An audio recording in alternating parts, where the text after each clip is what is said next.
Dear students, हमारे आज के लेक्चर का टॉपिक है renaissance movement.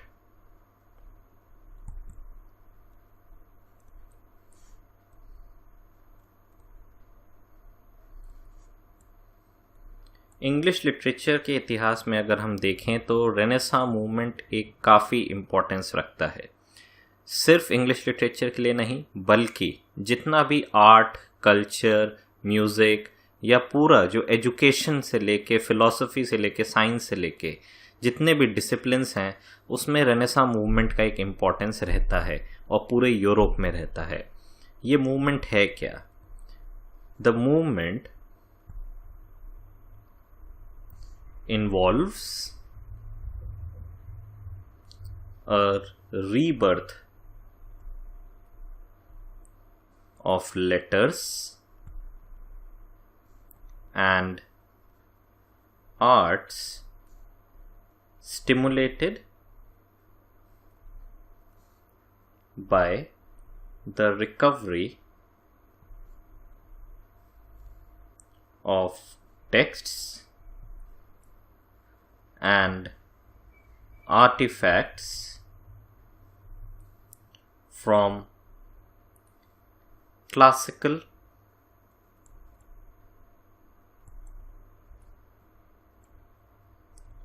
antiquity. It unleashed new ideas and new social, political and economic forces that gradually displaced the spiritual and communal values of the Middle Ages. बहुत सारे literary historians जो हैं renaissance movement को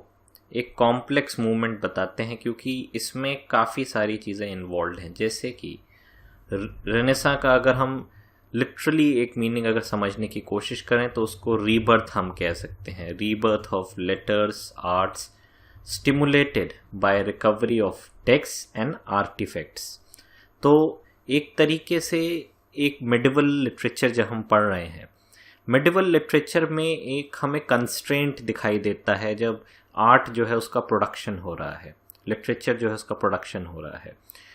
14th century के around ही हम देखते हैं properly एक इंग्लिश लिटरेचर का डेवलपमेंट भी होता है।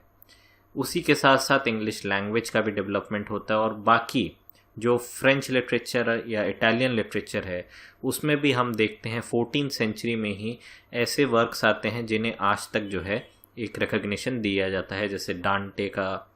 Divine comedy. ये सारे वर्क्स जो हैं, या बोकाचियो, इन सब के वर्क्स को अगर हम देखें, कहीं ना कहीं एक लिटरेचर में रेनेसां मूवमेंट का जो एक फर्स्ट स्टेप जो होता है, या फर्स्ट अगर हम देखें कि एक ग्रोथ जो हो रहा है, एक प्राइमरी हम कहें एक डेवलपमेंट जो हो रहा है, पर्सपेक्टिव में चेंज जो आ रहा है, शिफ्ट जो आ रहा है, वो हमें देखने को मिलता है। वैसे ही मिडिवल एज एक इतना कंस्ट्रेंड एज है, एक फ्यूडलिज्म जो है इतना स्ट्रॉन्ग है, फ्यूडल सोसाइटी जो है वो इतना हम कहेंगे इंटरनली करप्ट है, साथ ही साथ वो बहुत ज़्यादा एक इम्पोजिशन लगा के, एक freedom, free will pay imposition लगा के, लोगों के फ्रीडम ऑफ एक्सप्रेशन पे इम्पोजिशन लगा के, वो सारी चीज़ें हमें देखने को मिलती है एक मिडिवल लिटरेचर या मिडिल एजेस में। वो जो कंस्ट्रेंट्स हैं वो धीरे धीरे करके हम देखते हैं कहीं ना कहीं ख़त्म होते जा रहे हैं। It unleashed new ideas, new social, political and economic forces that gradually displaced spiritual communal values of the Middle Ages. मतलब जो एक सोसाइटी को जो बॉन्ड्स जो बांध के रखते हैं ओल्डर जो बॉन्ड्स थे वो धीरे धीरे करके एक इकोनॉमिक चेंजेस के साथ साथ पॉलिटिकल सोशल चेंजेस के साथ साथ वो बॉन्ड्स धीरे धीरे करके वीक पड़ रहे हैं, और उनके वीकन होने से जो न्यू आइडियाज़ है उनको हम कह सकते हैं कहीं ना कहीं वो फ्लेयर अप हो रहे हैं न्यू आइडियाज़। तो ये न्यू चेंजेस जो है ये अपने साथ एक नया नज़रिया लेके आती है समाज का, आर्ट का, साइंस का, और न्यू डेवलपमेंट्स जो हैं वो होना शुरू हो जाती हैं।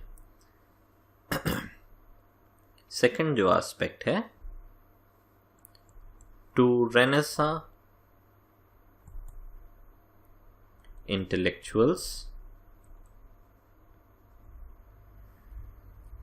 and artists, the achievements of the pagan philosophers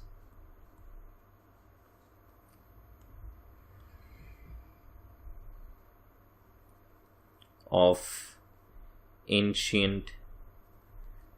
Greece and Rome appealed more than the Christian theologians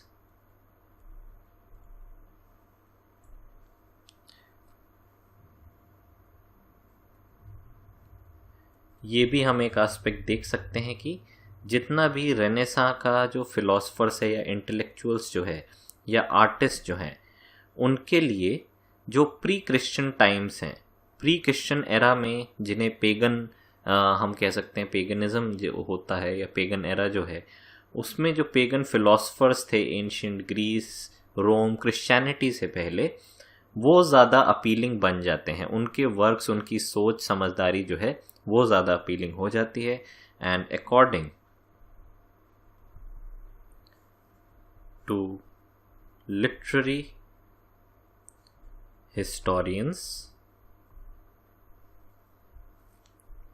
the movement began in 14th century and continued throughout 15th and 16th century। तो ये अपने आप में एक टाइम पीरियड जो है renaissance movement का, कहीं ना कहीं हम देखते हैं कि जैसे जैसे क्रिश्चियन एम्पायर जो है, ईस्टर्न क्रिश्चियन एम्पायर, कॉन्स्टेंटिनोपल जो है, रोमन एम्पायर जो है, वो पूरा धीरे धीरे करके कोलैप्स हो रहा है। और उसी के कोलैप्स के साथ साथ हम देखते हैं 14th सेंचुरी से ही ये मूवमेंट कहीं ना कहीं थॉट्स और फिलॉसफी में शुरुआत हो जाती है उसकी, और ये कंटिन्यू करता है 15 से 16 सेंचुरी के, मतलब एक 200 ईयर्स का अगर हम टाइम पीरियड ले, 200 से 250 ईयर्स का टाइम पीरियड, उसमें इस मूवमेंट का हमें एक जोर जो है वो दिखाई देता है। In 15th century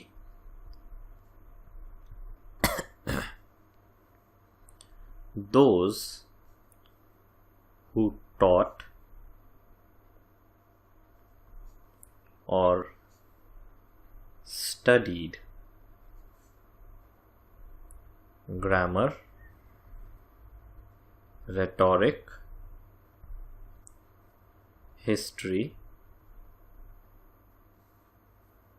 poetry, and moral philosophy, and these studies focused